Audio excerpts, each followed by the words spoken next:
عرب کے عام باشندے اسماعیل علیہ السلام کی دعوت و تبلیغ کے نتیجے میں دین ابراہیم کے پیروکار تھے، اس لیے صرف اللہ کی عبادت کرتے تھے اور توحید پر کاربند تھے۔ لیکن وقت گزرنے کے ساتھ ساتھ انہوں نے اللہ کے احکامات کو بھلا دیا، پھر بھی ان کے اندر توحید اور دین ابراہیمی کے کچھ آثار باقی رہے، کچھ شعائر پر وہ عمل پیرا رہے، یہاں تک کہ بنو خزاعہ کا سردار عمرو بن لوہی منظر عام پر آیا۔ اس کی نشو و نما نیکی، صدقہ و خیرات اور دینی باتوں سے گہری دلچسپی پر ہوئی تھی، اس لیے لوگوں نے اسے محبت کی نظر سے دیکھا، اسے بڑا عالم اور اللہ کا ولی سمجھ کر اس کی پیروی کی۔ پھر اس شخص نے ملک شام کا سفر کیا، اس نے دیکھا وہاں بتوں کی پوجا ہو رہی تھی، اس نے سمجھا یہ طریقہ بھی اچھا ہے اور برحق ہے، کیونکہ ملک شام پیغمبروں کی سرزمین تھی، آسمانی کتابیں وہاں نازل ہوئی تھیں۔ چنانچہ واپسی پر وہ وہاں سے اپنے ساتھ حبل بت بھی لے آیا اور اسے خانہ کعبہ کے اندر نصب کر دیا اور اہل مکہ کو اللہ کے ساتھ شرک کی دعوت دی۔ اہل مکہ نے اس پر لبیک کہا۔ اس کے بعد بہت جلد حجاز کے باشندے بھی شامل ہو گئے، وہ بھی ان کے نقش قدم پر چل پڑے۔ اس طرح عرب میں بت پرستی کا آغاز ہوا۔ حبل کے علاوہ عرب کے قدیم ترین بتوں میں سے ایک منات تھا۔ یہ بحر احمر کے ساحل پر قدید کے قریب مشلل میں نصب تھا۔ اس کے بعد طائف میں لات نامی بت وجود میں آیا، پھر وادی نخلا میں عزا کا بت نصب کیا گیا۔ یہ تینوں عرب کے سب سے بڑے بت تھے۔ اس کے بعد حجاز کے ہر خطے میں شرک کی کثرت اور بتوں کی بھرمار ہو گئی۔ کہا جاتا ہے کہ ایک جن عمرو بن لوہی کے تابع تھا، اس نے بتایا کہ قوم نوح کے بت یعنی ود، سوا، یغوث، یعوق اور نصر جدہ میں دفن ہیں۔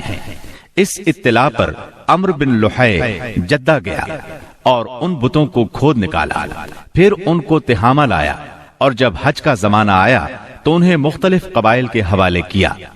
یہ قبائل ان بتوں کو اپنے اپنے علاقوں میں لے گئے۔ اس طرح ہر قبیلے میں پھر ہر گھر میں ایک ایک بت ہو گیا۔ اسی پر بس نہیں کی گئی، اس کے بعد مشرکین نے مسجد حرام کو بھی بتوں سے بھر دیا۔ چنانچہ جب مکہ فتح ہوا تو بیت اللہ اور اس کے گردا گرد 360 بت تھے، جن کو خود رسول اللہ صلی اللہ علیہ وسلم نے اپنے دست مبارک سے توڑا۔ آپ ہر ایک بت کو چھڑی سے ٹھوکر مارتے اور وہ گر جاتا۔ پھر آپ نے حکم دیا ان تمام بتوں کو مسجد حرام سے باہر نکال دو۔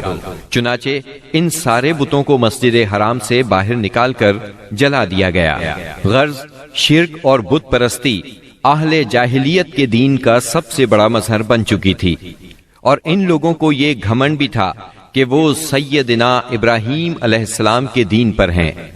پھر اہل جاہلیت کے یہاں بت پرستی کے کچھ خاص طریقے بھی رائج تھے، جو زیادہ تر عمرو بن لوہی کے گھڑے ہوئے تھے۔ یہ جاہل لوگ سمجھتے تھے کہ عمرو بن لوہی کے طریقے دین ابراہیمی میں تبدیلی نہیں بلکہ بدعت حسنہ ہیں۔ ان میں بت پرستی کی کیا کیا رسمیں رائج تھیں، اس کی تفصیل بھی سن لیں۔ نمبر 1، اس دور کے جاہل مشرک بتوں کے پاس مجاور بن کر بیٹھتے تھے، ان کی پناہ ڈھونڈتے تھے، انہیں زور زور سے پکارتے تھے، حاجت روائی اور مشکل کشائی کے لیے ان کو پکارتے تھے اور سمجھتے تھے کہ وہ اللہ سے سفارش کر کے ہماری مراد پوری کرا دیں گے۔ نمبر 2، وہ بتوں کا حج اور طواف کرتے تھے، ان کے سامنے عجز و نیاز سے پیش آتے تھے اور انہیں سجدہ کرتے تھے۔ نمبر 3، بتوں کے لیے نذرانے اور قربانیاں پیش کرتے اور قربانی کے ان جانوروں کو کبھی بتوں کے آستانوں پر لے جا کر ذبح کرتے تھے اور کبھی کسی اور جگہ ذبح کر لیتے تھے، مگر بتوں کے نام پر ذبح کرتے تھے۔ ذبح کی ان دونوں صورتوں کا ذکر اللہ تعالیٰ نے سورۃ المائدہ کی آیت نمبر 3 میں کیا ہے۔ وَمَا ذُبِحَ عَلَى النُّصُبِ، یعنی وہ جانور بھی حرام ہیں جو آستانوں پر ذبح کیے گئے ہوں۔ دوسری جگہ یعنی سورہ انعام کی آیت 121 میں فرماتے ہیں وَلَا تَأْكُلُوا مِمَّا لَمْ يُذْكَرِ اسْمُ اللَّهِ عَلَيْهِ، یعنی اس جانور کا گوشت مت کھاؤ